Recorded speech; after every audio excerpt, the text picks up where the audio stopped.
Magandang araw ho sa inyong lahat mga kababayan. Ako si JDB, ang inyong abang lingkod. Pag-usapan natin itong mas makatotohanan po na survey at nga lang, masakit naman po sa mata ang survey na lumabas. No? Masakit sa mata ng mga DDS.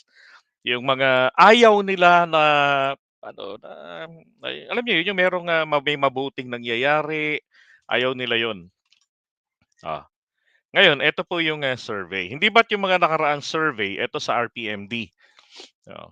Ito ay Trust Approval Ratings, March 18 and then 20 hanggang 23 yung survey na to.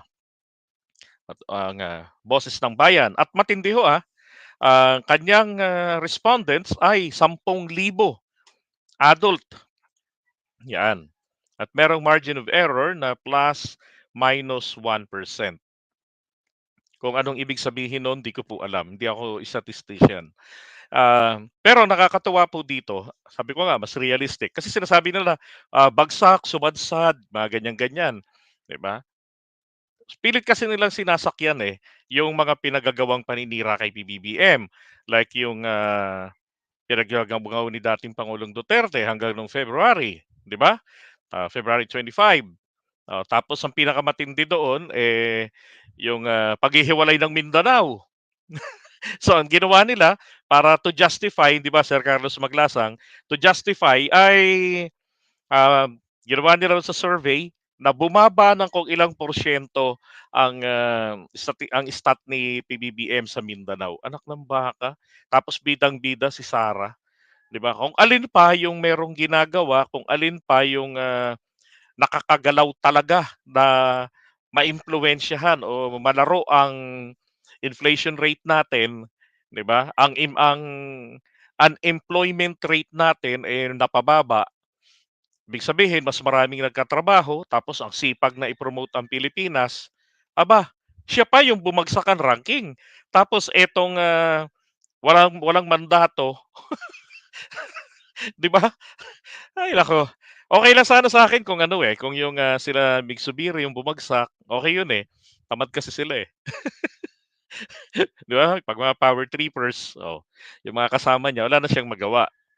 Oh, baliktad.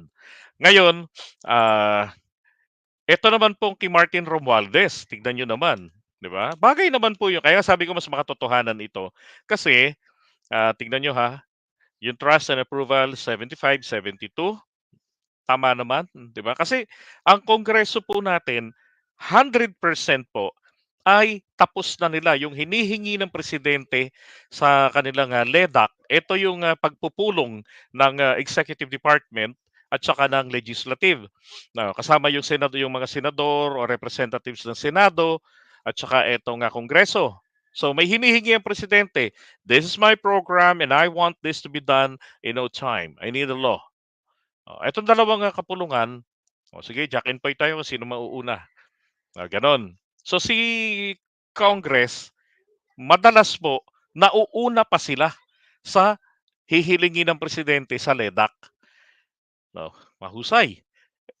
Kasi naman daw, pinsan naman daw po ni PBBM si SMR. Di lalong mas mahusay, 'di ba? Kasi napapakinabangan ng bayan yung pagiging magpinsan nila, 'di ba? Ngayon, ang Senado, eto si Mig Zubiri, ganun din naman, happy rin po ako, siyempre na tumaas, 'di ba? 73-70. Oh. Tapos magiging 100 sana 'yan, Migs. Kung nahuli niyo na si Kibuloy. And then kay Sara Duterte naman, kay VP, 77-74, 'di ba? Oh, ayan trust and approval ratings. So, yung nauuna rito banda, 'yan, ang trust, ito ang approval ratings. And then at siyempre, ang pinakabida, walang iba kundi ang presidente. Dapat nga 'to nasa line of 8 'yan 'di ba? Kasi kung lagi na lang idadahilan po yung bigas, hello, sobrang gasgas na ng bigas at sobrang tanga lang ng naniniwala doon na iyaan ay ipinangako ng presidente. Pero hindi naman po nangangahulugan na yan ay dapat ng pabayaang issue, 'di ba? Hindi dapat. Katunayan, tinatrabaho naman ng presidente yan. In fact, maganda yung mga resulta ng mga ani ng agrikultura natin, yung mga palayan. Kahit ngayong panahon po ng El Nino, ah, Meron akong isang nabasa na article which is coming from, with statistics din naman na yung, production nila, yung productivity nila, mas nalagpasan pa nila ng konti sa production, oo. Kaya itong pagharap natin sa El Nino, eto pong mga ngayon hinaharap na nga natin, etong mga magsasaka, meron na silang sapat na nakita and in fact ang kanila namang, customer, wala naman pong iba kung hindi ang gobyerno, ang NFA, 'no. Sila na ang supplier ng NFA, magmula pa nung panahon ni dating Pangulong Duterte. Ang kaibahan lang ngayon, eto pong mga magsasaka natin ay sila na yung sila na naman po ang tinutulungan ng gobyerno, 'di ba? Fertilizer, yung patubig, oh, tinututukan sila, yung mga technical na kailangan nila, hmm.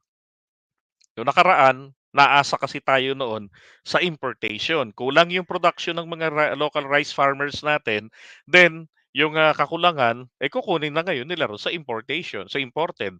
Alam ka namang manatiling blanco ang NFA, 'di ba? So, marami pang mga iba't ibang mga issues at then eto na nga yung charter change. Kaya siguro ito 79-76 lang kasi grabe naman yung paninira rin sa sa charter change.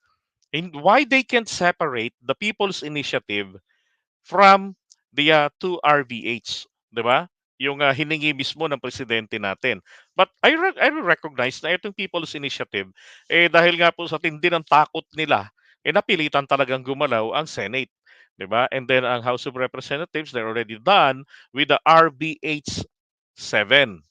So, RBH 6, hanggang ngayon pinagbakasyonan na on pending pa rin diyan, nasa committee level pa rin ng, Senado.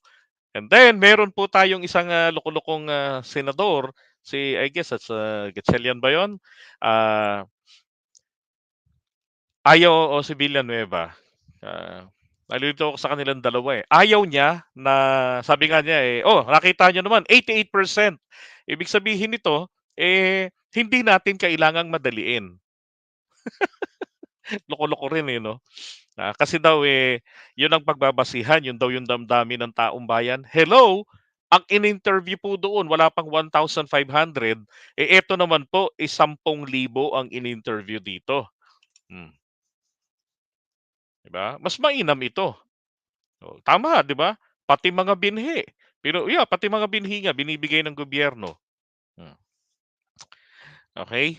Kaya dun po sa mga sa mga may mga magkaka-sore eyes po ngayong summer, sorry na lang po. Talagang gano'n, obligasyon ng presidente ang magtrabaho. Weak, bagag pa, 'di ba? Bagag sa sa pagtatrabaho. Oh, mahina sa pagtatrabaho. Kaya naman ang resulta natin yung, isa sa pangunahin na pangunahin na concern base sa Pulse Asia survey ng mga natanong nilang, wala pang 1,500 to represent the entire Filipino people ay pangunahin po nilang issue is yung, pagkontrol sa inflation rate. Well, ang ating gobyerno naman po, successful naman po sa pagkontrol ng ating inflation rate, 'di ba? Ilan na lang 'yun? Ang baba na nun, wala ng 5% 'yun. Nasa ilan ba 'yun, 2.8 yata 'yun. Ang liit na, 'di ba, ng inflation rate. Now, sore eyes, ang ibig sabihin ng sore eyes, eto pong survey na 'to, masakit po ito sa mata ng mga anti-Marcos, okey? Ng anti-government.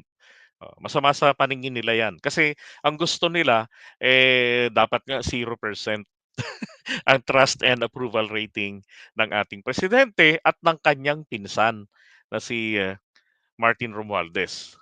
Alright? Wala, ibang klase talaga ang mga Pilipino, 'di ba?